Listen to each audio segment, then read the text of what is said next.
네, 여러분 안녕하세요.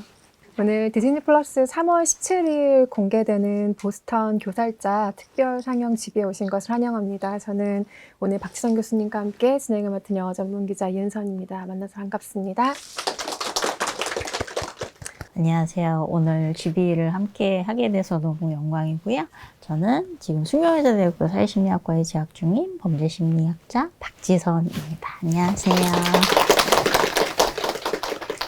일반 상영관에서 관객들과 만나서 관객과의 대화를 진행하는 경험은 수차례 있지만 이렇게 지금 근거리에서 조금 특별한 관객 여러분들과 만나는 것도 처음이어서 오늘 이 자리가 조금 특별하게 느껴지는데요.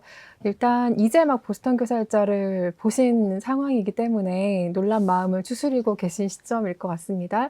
오늘 저는 영화가 실화를 다루고 있는 방식과 윤리적인 접근의 태도, 그리고 이 영화가 왜 저널리즘의 관점으로 이야기를 선택했는지에 대한 해설을 주로 드릴 것 같고요. 박지선 교수님은 여러분이 기대하시다시피 실화와 관련된 이야기들, 그리고 이 영화로 완성할 수 있는 프로파일링에 대한 이야기들을 차례로 들려주실 예정입니다. 일단 본격적으로 시작하기 전에 교수님 평소 영화 보실 시간이 있으신지부터 한번 여쭤봐야 될 것 같은데 평소엔 어떤 영화를 좀 좋아하세요?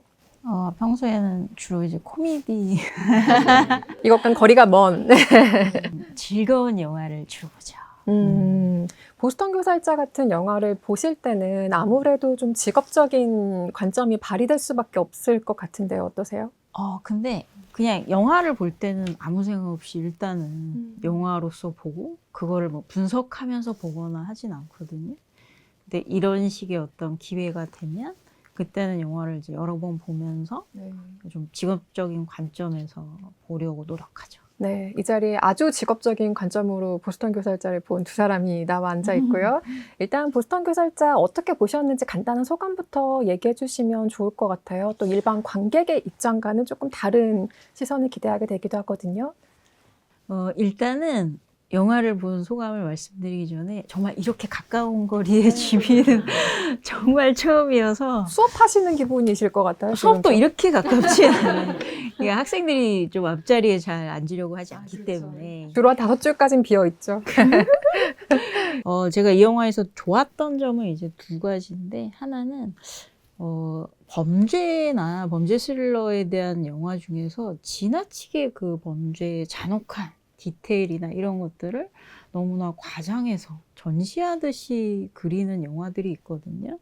근데 이 영화 같은 경우는 그런 영화들과는 거리가 있게 절제하면서 사실 포커스 자체가 범죄 현장의 잔혹성에 있지 않다는 점이 좋았고, 두 번째는 사실 많은 범죄 영화들이 범죄자의 심리나 그 가해자의 어떤 시선을 따라가면서 이제 펼쳐지는데 이 영화 같은 경우는 그 두 명의 기자의 시선에서 이 사건을 추적해가는 그 과정을 그린 점이 어떤 의미에서 보면 그러니까 관객으로서 봤을 때도 더 몰입할 수 있지 않았나라는 생각이 들어요. 그 두 가지 점이 좋았습니다.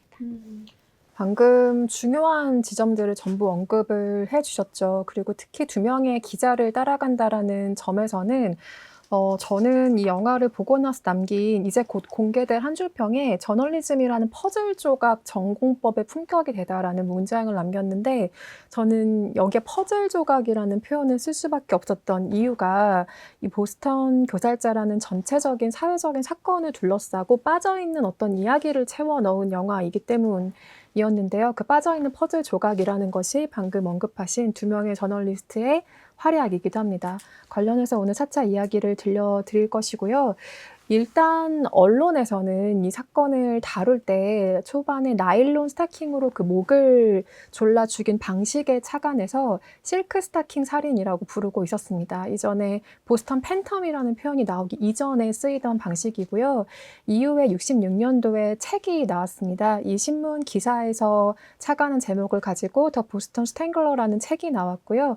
거기에서는 제럴드 프랭크라는 저자가 아주 유명한 저서들을 많이 남긴 저자인데 수백 시간의 인터뷰와 법원 기록 그리고 의료와 경찰 문서를 기반으로 사건에 대한 아주 자세한 브리핑을 책으로 제공한 바가 있습니다. 이 영화에도 나오는 조지 나사르라는 용의자와 그리고 드살보가 공모해서 드살보가 돈을 벌 수 있도록 살인에 대해 자백하게 했을 수 있다라는 이론도 이 영화에서 마찬가지로 제기가 되는데요. 이건 역시 사실은 실제로 입증이 된 바는 없습니다. 법적으로요. 하지만 그럼에도 불구하고 그 이론은 드살보의 친척들에게도 믿음이 되는 기반의 이론이기도 합니다. 수년 동안 계속해서 지속되고 있는 증언이기도 하고요. 2000년에 실제로 가디언이라는 영국 언론 인터뷰를 이 유가족이 하게 되는데요. 데살보의 가족 대표가 항상 데살보를 방문할 때마다 자기들에게 바짝 다가앉아서 실제 보스턴 스트랭글러가 누군지 알고 싶나? 그는 바로 내 옆에 앉아 있다라고 항상 누군가를 지칭했다고 하죠. 그것은 어렵지 않게 나사르를 쫓고 있음을 알 수 있는 방법이기도 하고 실화에 기반한 이야기이기도 합니다. 그래서 범인은 영화에서 마찬가지로 이야기하는 것처럼 법적으로 뚜렷하게 밝혀진 바가 없는 사건이지만 그러므로 수사의 범주에서 범인이 누구인가를 쫓는 것은 엄밀히 말해서 영화의 영역이 아니라는 생각도 듭니다. 그리고 모른다, 누가 죽였는지 모른다, 실제 범인이 누구인지 밝혀진 바가 없다라는 것이 가장 근원적인 공포가 될 수 있겠죠. 언젠가는 또렷하게 밝혀질 수는 있겠지만 아이러니하게도 아직 범인을 완전하게 특정하지 못했다는 점이 아이러니하게 이 작품의 장르적인 긴장감을 부여하고 있는 것 같습니다. 재미있는 비하인드 중에 하나는 맨 로스킨 감독이 이 사건을 알아보면서 어떻게 스토리에 접근해야 할까라고 하다가 진 콜과 로레타라는 그 여성 기자들에 대한 사연을 알게 된 거죠. 그런데 가장 처음 접근하게 된 것은 진 콜의 부고 기사입니다. 그 부고 기사를 통해서 여기에서도 왜 친척들에게 전화를 하려고 설리번이라는 성을 가진 모든 사람들에게 전화를 하는 장면이 나오잖아요. 그것처럼 진 콜의 부고 기사에 이름이 난 2명의 자녀를 페이스북으로 찾기 시작합니다. 그 중에 한 명의 페이스북을 보니까 감독이 아는 사람과 같이 사진을 찍은 여자가 있는 거예요. 이 사람이 누구지 하고 추적을 해보니 자기의 친구와 사진을 찍은 그 여자가 진 콜의 딸이었던 거죠. 그러니까 자기의 친구가 진 콜의 손녀였던 겁니다. 이런 재미있는 인연으로 진 콜 가족에게, 유가족에게 사건과 사건을 조사했던 진 콜이라는 저널리스트에 대한 아주 많은 기록을 받게 되고 그것을 바탕으로 캐릭터를 창조하는데 많은 도움을 받은 시나리오이기도 합니다. 이 사건 자체는 박지원 교수님이 더 잘 설명해 주시겠지만 연쇄살인범이나 프로파일링이라는 개념이 본격적으로 등장하기 전에 일어난 사건입니다. 그래서 영화에 나타난 범죄 현황 그리고 현행 수법 같은 것으로 볼 때 어떻게 프로파일링을 박지원 교수님께서는 또 완성하셨을지 궁금해지는데요. 관련해서 이야기를 좀 들려주시겠어요? 네, 일단은 이 영화에서는 범죄 현장에 대한 자세한 묘사보다는 거기에 대해서 단어나 표현으로 그것을 함축해서 보여주는데요. 일단 그 초반부에 나오는, 그러니까 혼자 사는 노년 여성을 대상으로 한 연쇄 살인이 등장하잖아요. 거기에 나온 그 범죄 현장에 대한 설명으로 그 범죄자의 특성을 좀 추론해 보면 여러분들이 처음에 이제 강제 침입 흔적이 없다, 뭐 이런 식의 설명이 나오잖아요. 그러면 우리가 생각해 봤을 때 강제 침입 흔적이 없다는 것은 범죄자의 어떤 성격이라든지 이런 것에 대해서 뭘 말해 줄까요? 그러니까 일단 피해자에게 접근하는 방식에 있어서 피해자 스스로 문을 열어서 그 상대방을 들여보낼 정도의 언변과 그런 신뢰를 상대방한테 줄 수 있는, 그래서 이거를 그 피해자에 대한 접근법 중에서 confidence approach라고 하거든요. 그러니까 상대방의 신뢰를 얻어서 접근할 수 있는.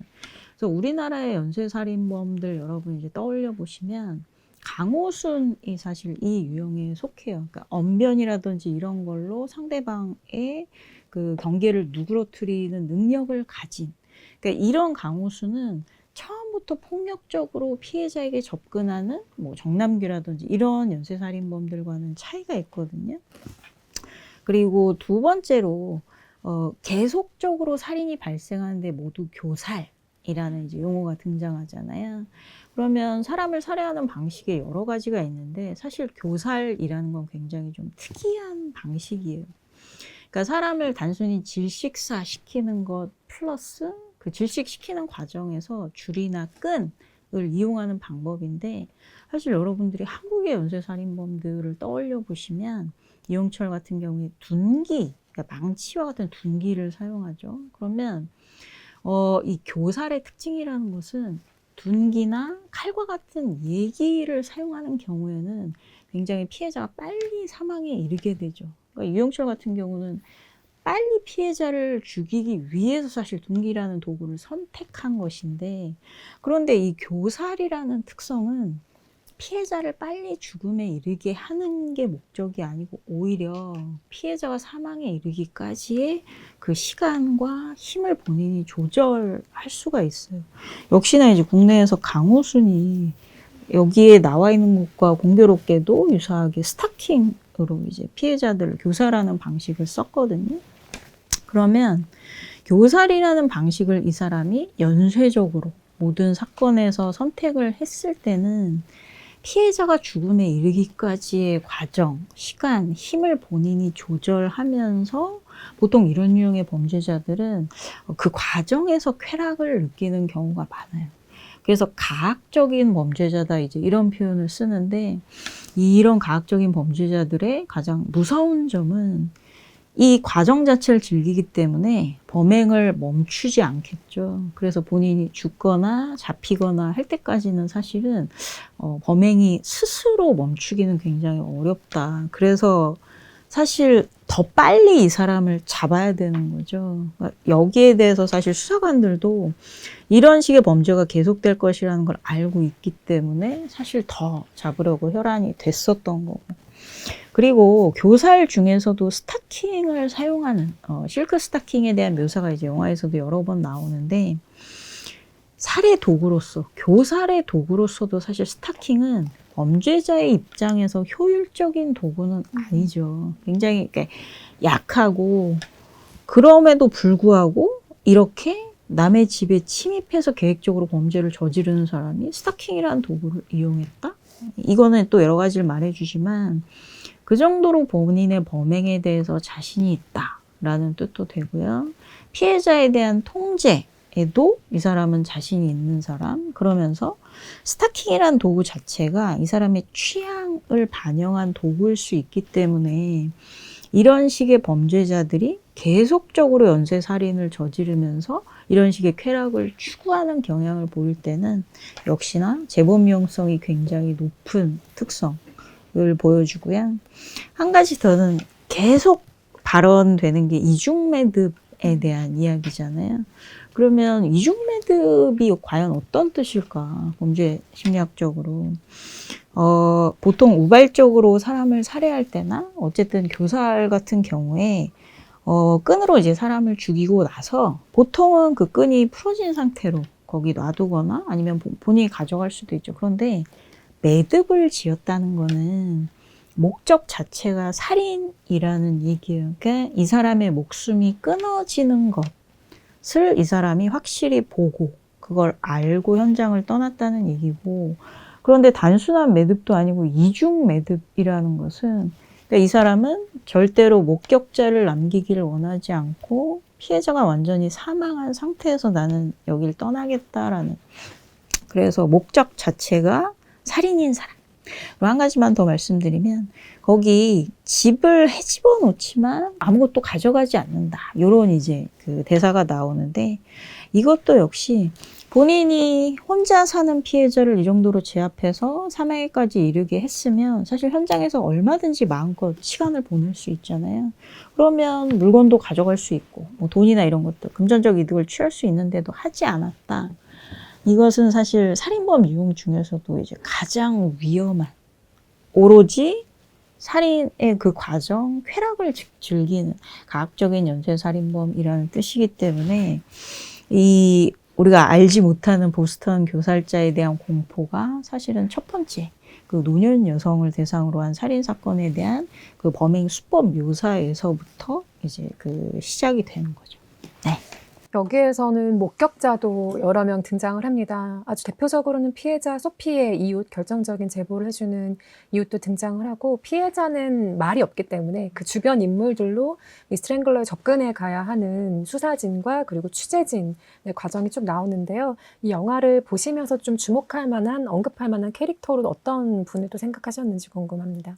네, 이 영화에 이제 굉장히 다양한 인물이 나오는데, 이 영화의 좋은 점은 그냥 스쳐 지나갔던 사람들이 그 후반부에 굉장히 사실 돌아봐야 되는 인물로 등장하는 경우가 많아서 그런 재미가 있어요. 예를 들어서 뭐 다니엘 머시라든지 이런 식으로 앞에 사건과 살짝 연관이 있는 것처럼 보였던 사람들이 갑자기 뒷부분에 다른 지역에서 또 등장한다든지 이런 그 재미가 있는데, 일단 그 노년 여성을 대상으로 한 살인 사건 이후에 나오는 묘사는 젊은 여성, 역시나 혼자 사는 젊은 여성에 대한 사건 묘사가 나오죠.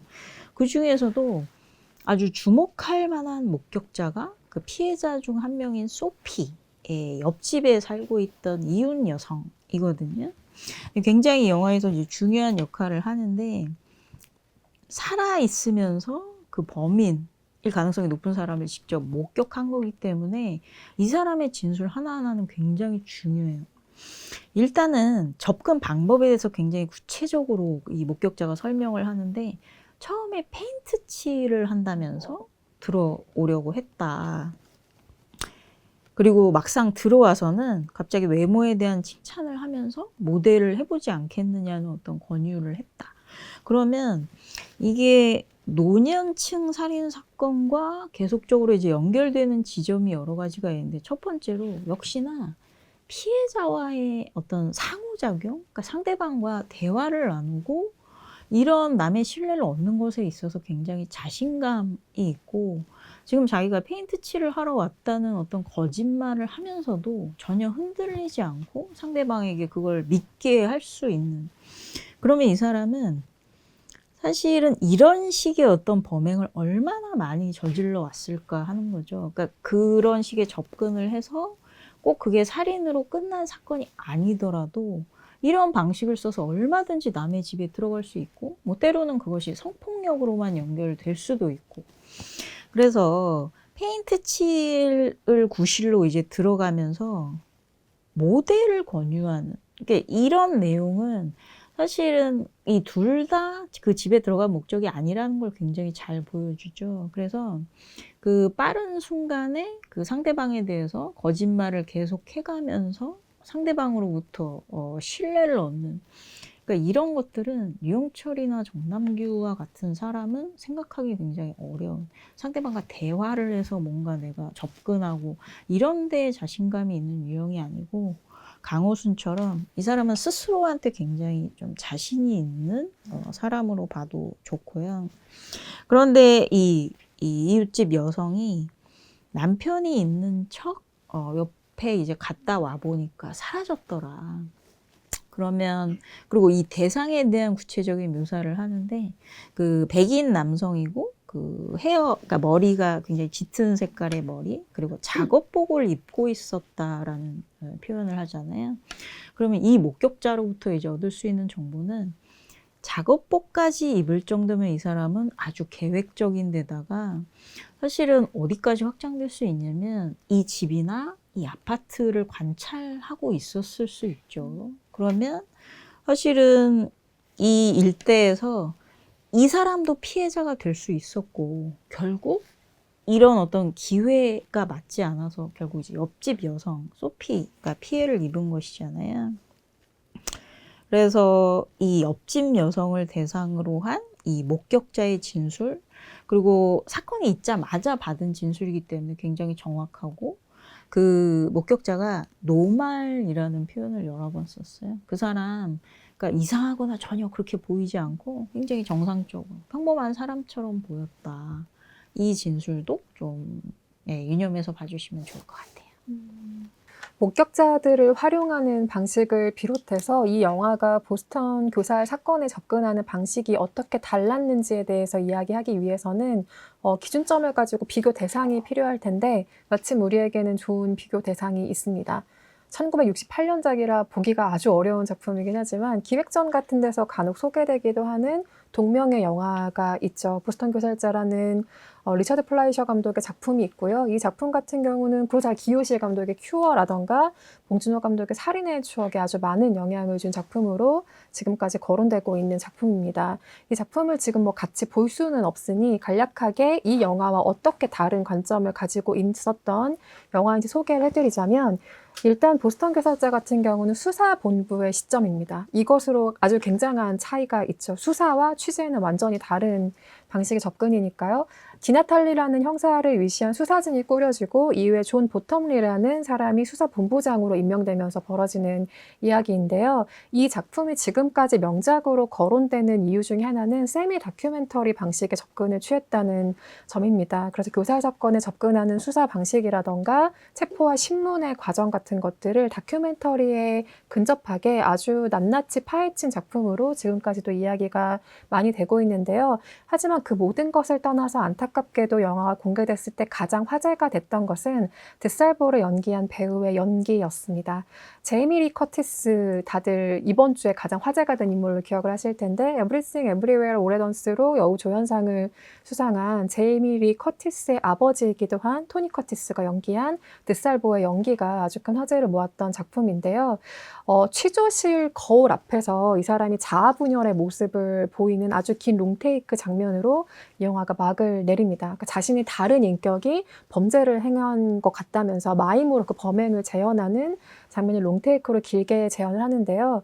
이것은 이 영화가 데살보를 바라볼 때 어떤 선택을 했는지를 명확하게 볼 수 있는 하나의 상징적인 장면이기도 하죠. 그러니까 범행을 재현하는 것이 영화의 마지막이 됐다는 것은 명장면이긴 하지만 가해자 중심의 서술이기도 하고, 그의 캐릭터를 분석하는 방식을 보면 이전에 가족들과 함께 식사를 하는 장면들이 등장을 한다거나 좀 가해자의 시선으로 이 사건을 접근하려 한 흔적도 보이는 영화이기도 합니다. 하지만 이 영화의 장점이라고 한다면 여기까지 가는 동안 계속해서 좀 허탕을 치는 수사의 과정들을 보여주고 있다는 점이죠. 실제로 이 보스턴 교살 사건 같은 경우는 심령술사까지 동원된 아주 풀기 힘든 당시대의 난제이기도 했습니다. 그래서 68년도에 보스턴 교살자가 가지고 있는 스펙터클은 데살보가 어떻게 잡히는가에 있습니다. 그 잡히는 과정에 스펙터클이 맞춰져 있는데요. 교살에 실패한 데살보가 도로에 나와서 막 추격을 벌이다가 차에 부딪힌 사건 때문에 경찰에 체포되는 과정을 원신 원테이크로 이 영화가 촬영을 하고 있습니다. 말하자면 촬영의 야심이 돋보이는 작품이기도 하고 편집의 야심이 돋보이는 작품이기도 한데요. 지금이야 화면 분할을 사용하는 것이 아주 일반적이지만 심리 스릴러 장르에서 첫 장면부터 화면 분할을 활용해서 가해자와 또 피해자의 시점들을 나누어 보여주는 것 같은 이런 것들은 당시로서는 굉장히 가감했던 테크니션의 기술이기도 하죠. 그렇기 때문에 이 영화는 잘 만든 수사 접근 다큐멘터리와 같은 극영화임과 동시에 연출과 음악, 편집 여러 가지 것으로 조금 영화적인 디테일을 완성하면서 야심을 좀 보였던 작품이라고 해설을 드릴 수가 있을 것 같습니다. 그렇다면 이 작품과 오늘 우리가 본 보스턴 교살자는 어떻게 다른가에 대해서는 잠시 후에 제가 다시 해설을 드리기로 하고요. 이 영화에서도 똑같은 인물들이 등장을 합니다. 방금 제가 설명드렸던 것처럼 알버트 드살보가 아주 중요한 인물로 등장을 하고요. 폴 댐프시 같은 인물의 이름도 당연히 언급이 됩니다. 이 영화에서 사건의 유력한 용의자, 게다가 드살보 같은 경우는 마지막 살인으로 거론되는 사건과 DNA가 일치했다라는 자막을 마지막에 영화가 띄우기도 하는데요. 이 폴 댐프시와 알버트 드살보에 대해서 조금 첨언을 교수님 해주신다면요. 네. 일단 폴 댐시에 대해서 이제 나오는데 특이한 점이 그 피해 대상이 나이 든 여성을 대상으로 해서 저지른다는 점인데요. 그러니까 사실은 그 범죄자들이 본인의 어떤 타겟을 정할 때 물론 연령대나 어떤 피해자의 그런 특성을 위주로 정하는 경우도 있지만 사실은 그러니까 범죄 기회에 있어서 자기가 접근성이 높은 경우, 다시 말해서 취약한 피해자를 대상으로 해서 그러니까 혼자 사는 여성이 있는 집에 들어갔는데 이 사람이 노년인지 젊은 여성인지 이거는 사실 들어가기 전까지는 알 수가 없잖아요. 그래서 특정한 유형을 정하고 그러니까 연령대를 정하고 들어가는 경우도 물론 있지만 그것보다는 혼자 사는 여성의 집에 들어갔을 때 막상 맞닥뜨리게 되는 그 여성의 연령대나 이런 그 부분들은 예측할 수 없는 경우도 많거든요. 그런데 이 폴 댐시 같은 경우에는 나이 든 여성을 스타킹으로 교살해서 이제 검거가 돼서 뉴욕 경찰인 린스키가 찾아오게 되는 과정이 펼쳐지잖아요. 그리고 간과할 수 없는 내용이 보스턴 사건 그 첫 5개 사건 동안에 폴 댐시가 보스턴에 있었다라는 건 굉장히 중요한 정보죠. 그래서 나이 든 여성이라는 특정한 그 유형을 대상으로 해서 거기다가 교살이라는 교집합에 그 교살 중에서도 스타킹을 사용한, 사실 이 세 개가 한꺼번에 일어날 확률은 굉장히 적거든요. 그리고 이 사람은 또 전력이 있는데 4년 전 메인 사건의 용의자라는 말도 나오잖아요. 그래서 이 영화에서 이 모든 연쇄살인을 과연 한 사람으로 볼 수 있는지에 대한 의문을 계속적으로 이 기자들이 제기하잖아요. 그래서 그 제기되는 의문의 핵심에 있는 인물이 폴 댐시고요. 그리고 알버트 드살보에 대해서 그려지는데 이 사람의 특성 중에서 특이한 점 첫 번째가 그린맨, 메저링맨이라고 많이 불린다.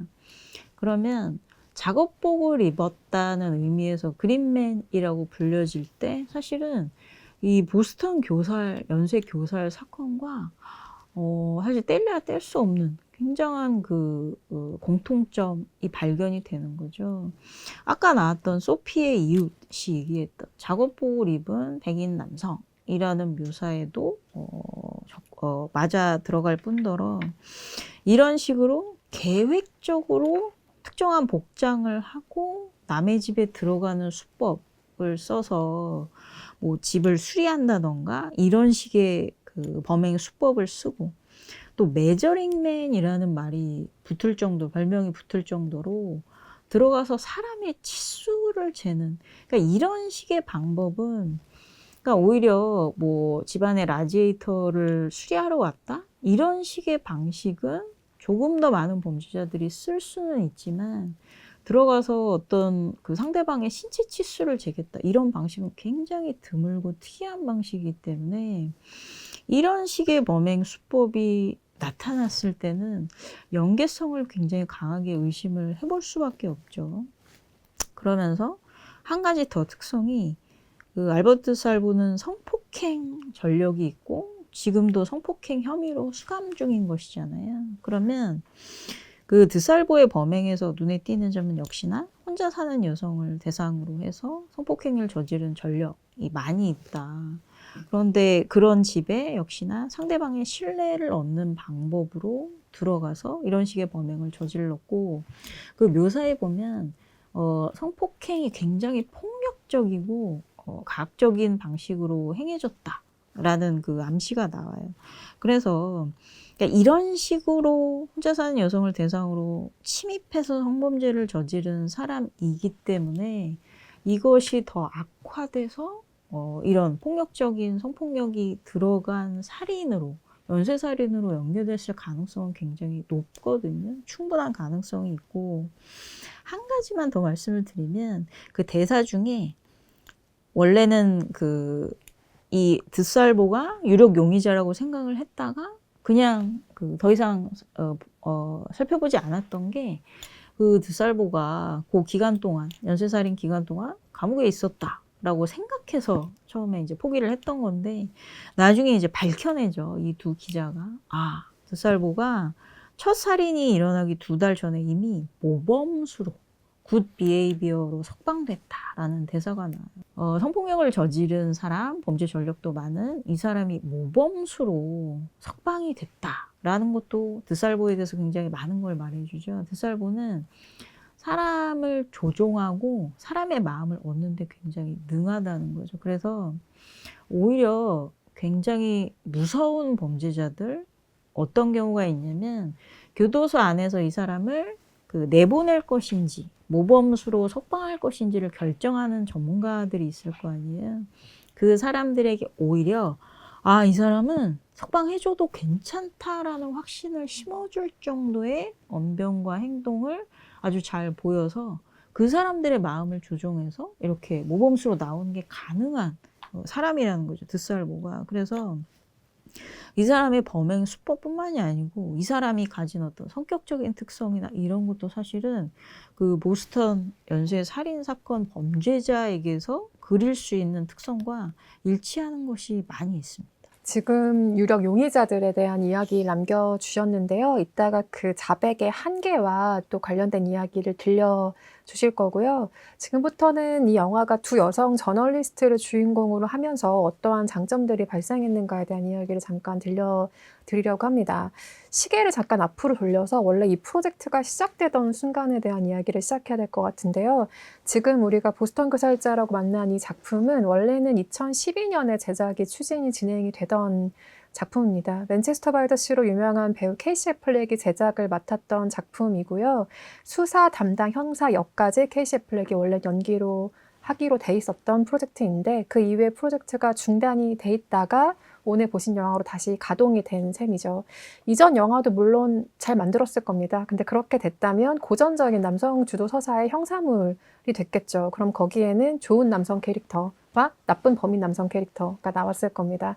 하지만 이 영화는 그렇게 단순한 가르기식으로 캐릭터를 그려주지 않는 영화라는 점에서 아주 훌륭한데요.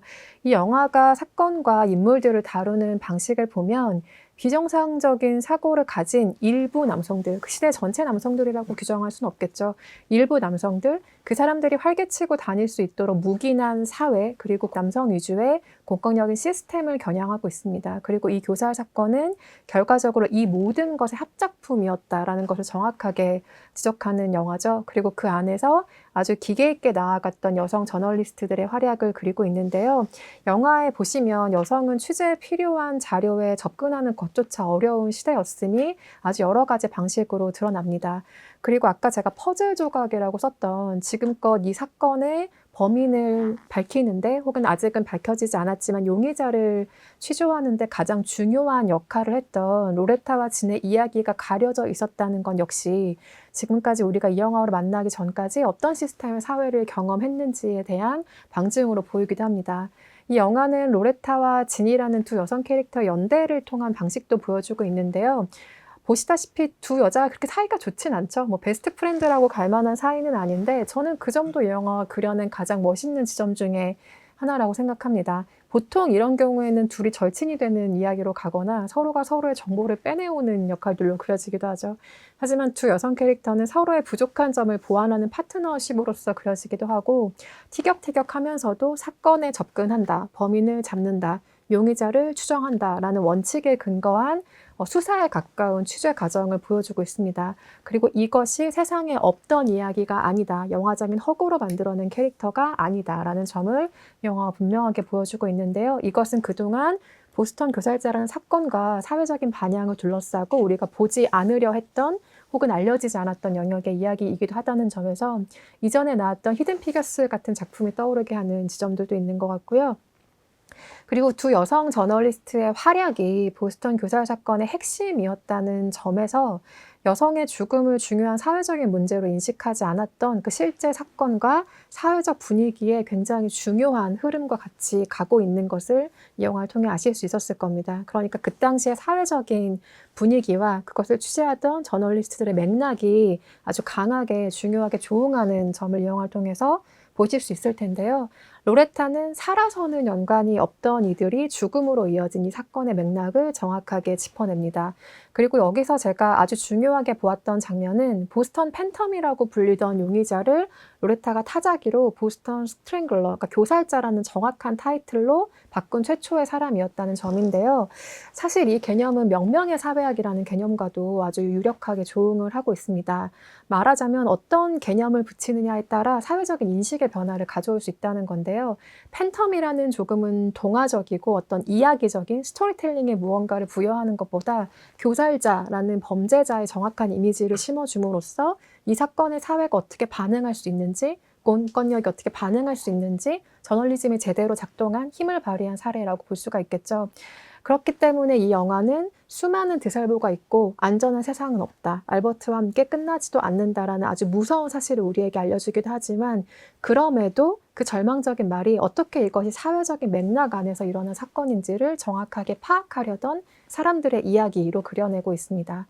정확하게는 그 개인이 아닌, 그러니까 살인을 저지른 그 개인이 아니라 그릇된 시스템, 그러니까 사회적인 인식을 겨냥한다는 점에서 가톨릭 보스턴 교구 사제들의 아동 성추행 사건을 취재했던 기자들의 이야기를 다뤘던 스포트라이트 같은 영화를 떠오르게 하는 지점도 있습니다. 그러니까 수년간 그 문제에 대해서 좀 방관하고 제대로 수사하거나 혹은 보도하지 않았던 언론과 수사 진영에까지 시스템의 팽끝을 겨냥한 영화인 것이죠. 그 성숙한 태도가 제대로 된 저널리즘의 근간이다라는 것을 알려주는 두 영화의 어떤 비슷한 결도 읽어낼 수가 있었습니다.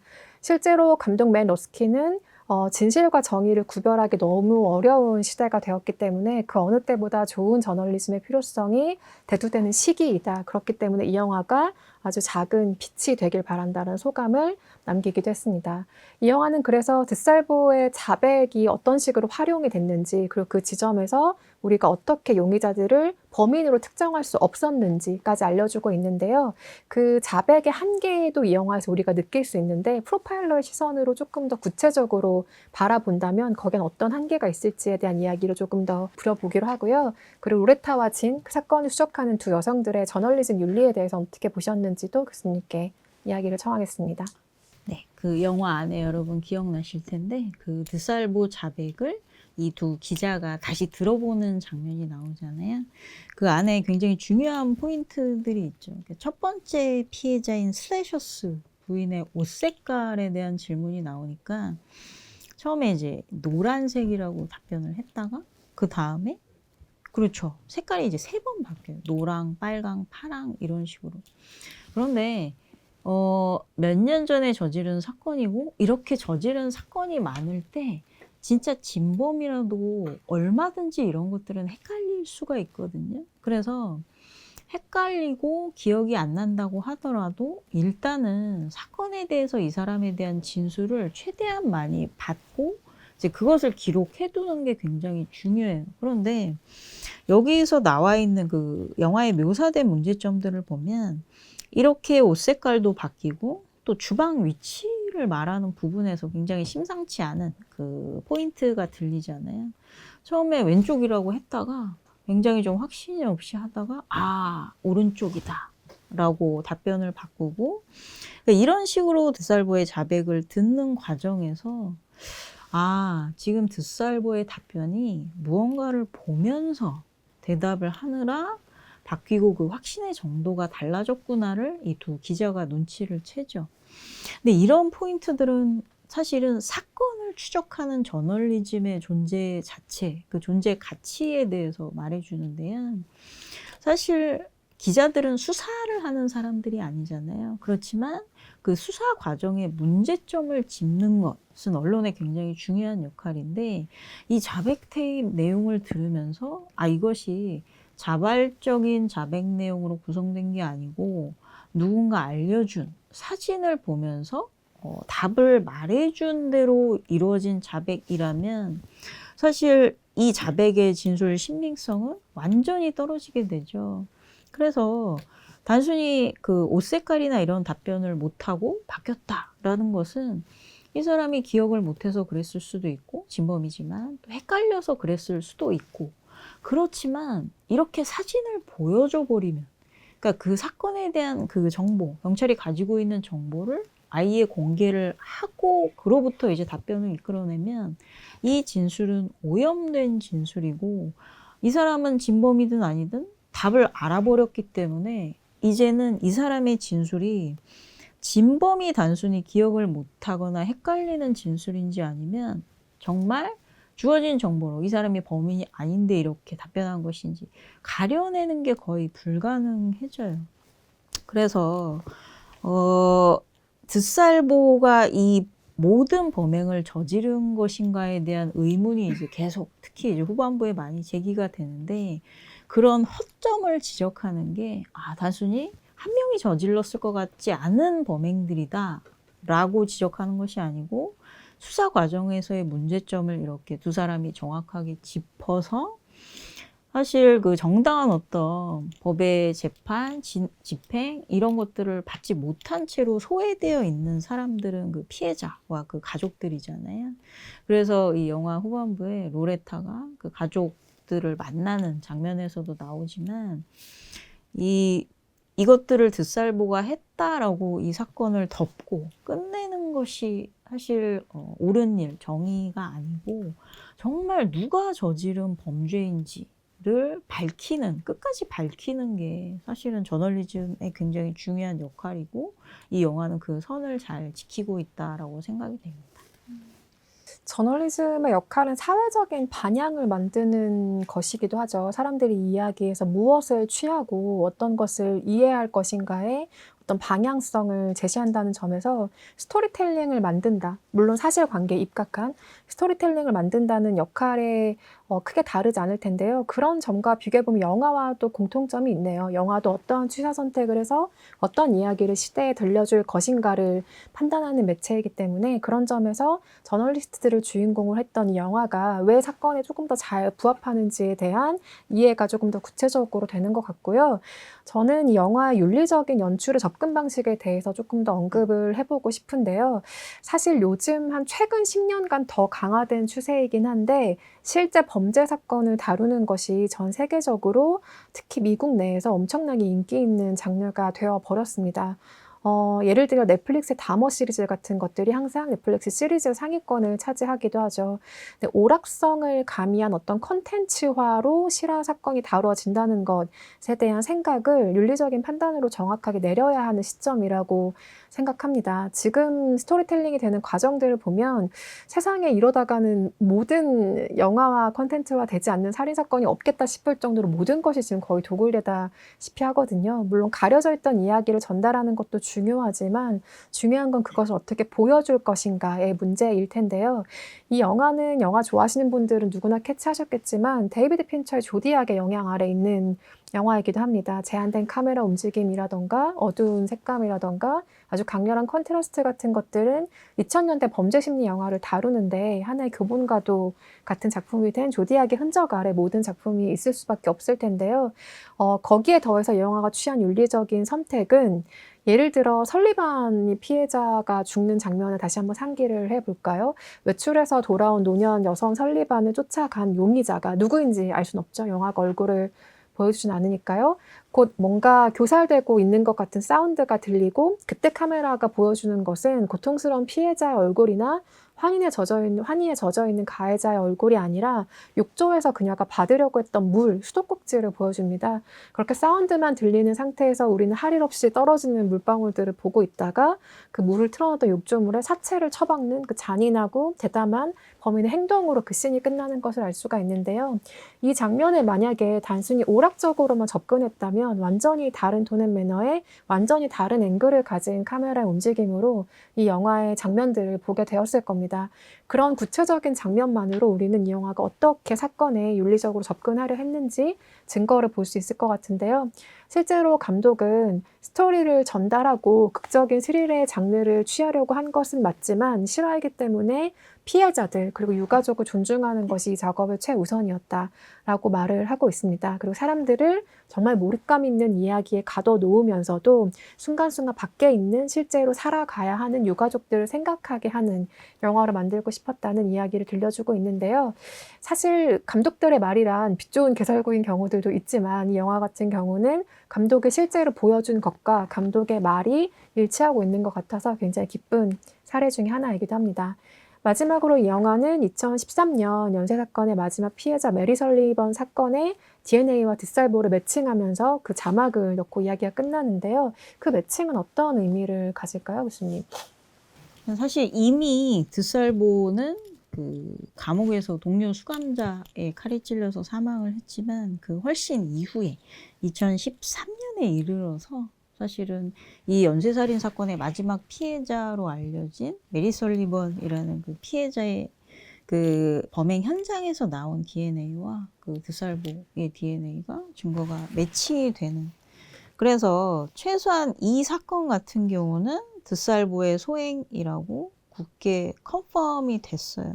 그런데 이 영화 뒷부분에서도 계속 제기되는 의문이, 그래서 이 한 건은, 이 마지막 사건은 드살보의 범행이라고 볼 수 있지만, 그러면 이 나머지 사건과 범죄의 수법이 비슷하다고 해서 이 모든 사건을 드살보가 저질렀다고 볼 수가 있느냐에 굉장히 강한 의문을 제기하잖아요.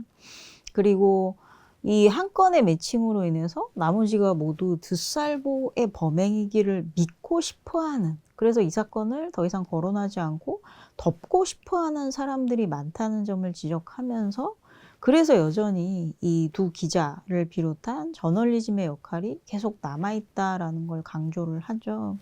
근데 이제 실제로도 보면 그 미국의 이제 프로파일러 중에서 한국의 프로파일링 책이 번역된 걸 보면 주로 존 더글러스나 로버트 레슬러의 책이 많이 번역돼서 들어와 있거든요. 근데 실제로 그 로버트 레슬러라는 프로파일러도 이 13건의 범행을 한 사람이 저질렀다고 보기에는 굉장히 무리가 있다라고 주장해요. 그래서 영화 안에서도 특이한, 그러니까 간과해서는 안 될 인물 2명이 등장하는데, 그 중에 한 명이 다니엘 머시라는 이 피해자 중에 한 명인 베벌리의 전 남자친구이면서 중반에 이제 다시 한번 등장하죠. 근데 다니엘 머시의 특성을 보면 그 하버드 대학을 다니다가 뭐 퇴학을 당했다 이런 표현이 나오고, 계속적으로 베벌리를 괴롭혀 왔다 이런 식의 이제 묘사가 나오고, 실제로 로레타가 다니엘 머시 집에 찾아갔다가 굉장히 좋지 않은 기운을 감지하고 나오는 그런 장면들도 묘사가 되고, 그런데 나중에 알고 보니까 이 그 베벌리 사건의 용의자였던 다니엘 머시가 나중에 미시건 앤어버로 옮겨가서 그쪽에서도 또 그 사건들의 유력 용의자라는 게 이제 나오잖아요. 그러면서 로레타가 밝혀낸, 아니 다니엘 머시가 왜 이 지역에 와 있냐. 그런데 이제 그 경찰이 얘기하죠. 그 다니엘 머시의 위험성을 얘기한 사람이 당신이 두 번째다. 첫 번째가 그 담당 정신과 의사, 교도소에 있던 그 의사가 다니엘 머시가 얼마나 위험한 인물인지에 대해서 사실 이제 신고했다는 걸 알려주죠. 그래서 최소한 베벌리 사건 같은 경우에는 이런 사건이 발생했을 때 사실 첫 번째로 유력 용의 선상에 오르는 사람들은 굉장히 관계가 가까웠던, 그리고 그동안 사실 괴롭혀 왔다는 주변에 증언이 있는 이 전 남자친구에게로 향하는 것이 일반적이기 때문에 이 영화에서도 이런 다른 용의자들이 그냥 드살보에 묻혀서 간과되었던 점을 지적을 하고 있고요. 그리고 또 빠뜨릴 수 없는 인물이 그 피해자 중에 패트리샤 비셋이 나오고, 그 사람이 이제 상관이죠. 고든 닐슨이라는 사람에 대해서 몇 장면이 나오는데, 패트리샤 그 피해자가 임신을 한 상태라는 게 부검 결과를 통해서 나오죠. 그러면서 그 당시에 그 불륜 대상이었던 고든 닐슨에 대해서 의미심장한 이제 장면 두 가지는, 거짓말 탐지기에서 이 사람이 2번이나 걸렸다라는 대사가 나오고, 또 이 사람이 피해자 집에 가서 몰래 증거를 인멸하려다가 체포가 됐어요. 그래서 이런, 그러니까 범행의 동기로서 작용할 수 있는 요소를 갖고 있는 사람인데 결국은 증거 불충분으로 또 지나가고, 그래서 이 모든 사건들이 마치 드살보 혼자 한 것처럼 더 이상 거론되지 않는 것에 대해서 이 영화가 이 기자들의 눈을 통해서 문제를 제기하고 싶었던 점. 근데 이런 점은 사실 살인의 추억이란 영화가 나올 때까지만 해도 그 화성 연쇄살인 사건은 굉장히 대표적인 미제 사건이었잖아요. 그러면 그 사건을 영화로 다루는 목적, 혹은 그런 사건에 대해서 계속적으로 저널리즘, 언론에서 추적해가는 과정, 이런 것들이 굉장히 중요한 거는, 사실 이 영화에서도 잘 나오지만 결국은 가장 이런 영화에서 배려해야 될 대상이 그 피해자와 그 피해자의 가족들. 그러니까 아직도 사실 이 마지막 메리 설리번 사건 외에는 모두 미제잖아요. 드살보가 했다고 이제 추정은 되지만 알 수 없는. 그래서 이 피해자와 그 가족들은 여전히 범인이 누군지를 모르고 있는 상태고 그에 대한 처단도 이루어지지 않은 상태이기 때문에 계속적으로 이런 영화들 또 이런 사건을 추적하는 기자들 이런 사람들이 결국 계속적으로 이런 작업을 해야 하는 그 궁극적인 목적은 결국은 이 피해자와 그 가족들을 배려하는 방식 이것과 관련이 높다라고 생각이 됩니다. 방금 교수님께서 지적해주신 내용은 배우들이 용기를 내서 이 작품에 참여하게 만든 계기와도 일치합니다.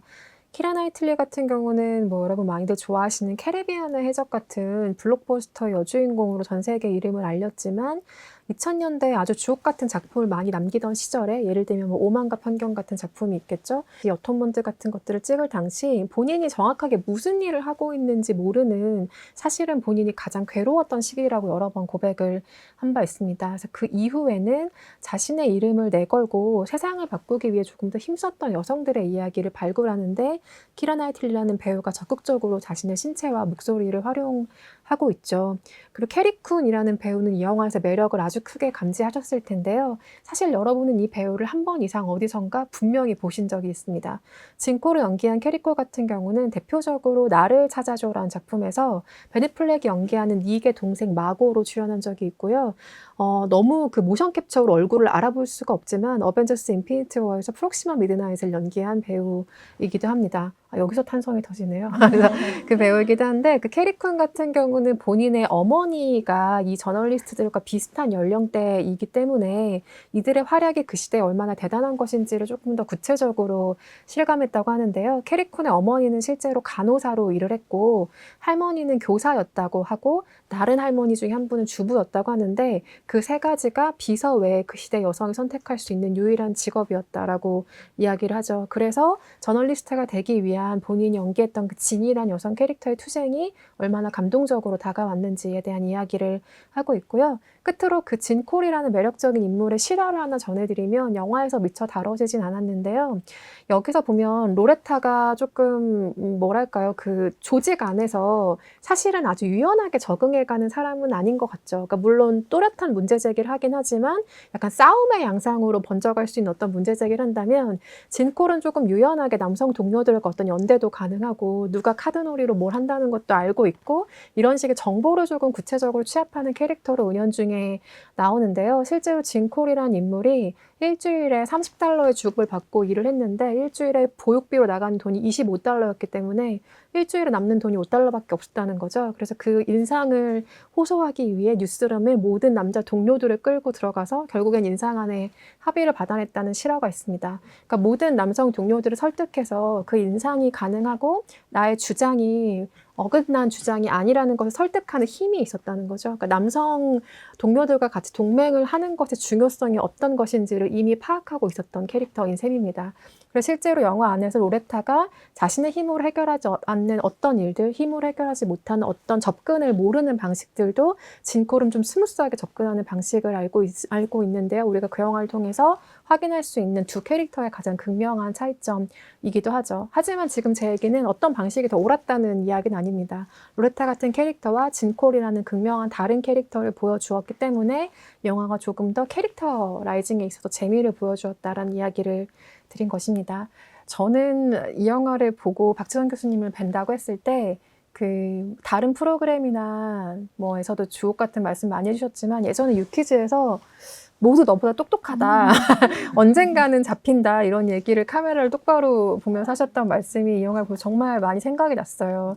그러니까 시대가 예전이기 때문에 미제 사건인 것처럼 남은 사건은 있어도 영원히 해결되지 않는 사건은 없다라는 명제를 정말 믿고 싶어지는 사건이기도 합니다. 교수님 오늘 이야기 나누셨던 소감 마무리 말씀해 주시고 자리를 마칠까요? 네, 저는 이 영화에 제가 좋아하는 배우들이 많이 나오지만 그중에서 그 편집자 역할을 했던 크리스 쿠퍼 있잖아요. 많이 등장하진 않지만 그 내키진 않지만 로레타한테 또 기회를 주고 또 해야 할 때는 본인의 역할을 하고 그런데 크리스 쿠퍼가 이 영화에 대해서 뭐라고 얘기를 했냐면 사람과 사람 사이의 행동을 훌륭하게 다루는 작품들을 만나고 싶었다.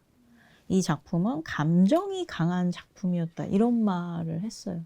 그래서 저도 사실 크리스 쿠퍼를 굉장히 좀 약한 이미지의 배우로 기억을 하다가 아, 이 사람이 이 영화를 그러니까 범죄를 다루는 어떤 그런 관점에서 접근하지 않고 사람과 사람 사이 행동을 훌륭하게 다룬 작품이라는 걸 표현한 걸 보고 다시 한번 좀 감동을 받았거든요. 그래서 오늘 이제 와주신 많은 분들 이 보스턴 교살자 영화를 보셨지만 꼭 어떤 범죄에 대한 그 관찰 혹은 관음증적인 시선에서 접근하기보다는 이걸 추적하는 두 명의 기자를 중심으로 해서 결국 중요한 건 이 영화에 등장하는 사람들이라는 거죠. 이 사건으로 인해서 고통받고 피해 당하는 사람들, 그리고 그 사람들이 여전히 남아있다라는 것을 지적하는 이 두 기자의 끈질긴 어떤 집념, 이런 것들에 대해서 이 영화의 장점을 크리스 쿠퍼가 정말 훌륭하게 요약을 해준 것 같아서 되게 인상적이었습니다. 그가 연기한 캐릭터의 오케이 사인으로부터 사실 이 모든 게 시작됐다고 해도 과언이 아니겠죠. 그러니까 라이프 스타일의 취재팀에 있던 기자가 토스터기 얘기 쓰기 싫어요. 이거 한번 조사해보고 싶어요. 라고 했을 때 노를 외쳤다면 사실은 이 모든 이야기는 벌어지지 않았을지도 모릅니다. 그러니까 우리가 하는 어떤 잠깐의 윤리적인 판단의 어떤 결정이 이렇게 큰 나비 효과를, 좋은 식의 나비 효과를 가져올 수 있다는 것도 크리스 쿠퍼가 연기한 캐릭터를 통해서 볼 수 있었고요. 어떤 사건을 사회적인 인식을 가져오기 위해 어떻게 명명하느냐, 또 어떤 시각으로 바라보느냐에 따라 사건은 사건으로 끝날 수도 있고 더 큰 파장을 가져올 수도 있는 좋은 영향을 미칠 수도 있다는 걸 보스턴 교살자라는 작품을 통해서 다시 한번 확인하게 된 것 같습니다. 영화 재미있게 보셨다면 주변에 좋은 입소문 많이 부탁드리겠습니다. 조심히 안녕히 돌아가세요. 감사합니다. 감사합니다. 3 women were strangled in Boston over the last 2 weeks. You don't have a story. How many women have to die before it's a story? They just confirmed number 4. Never seen a police this tight-lipped about anything. Have you got any suspects? One that we can handle. If I don't call back in an hour, call the police. Loretta, there's more than one lunatic out there, and you're gonna get us both killed.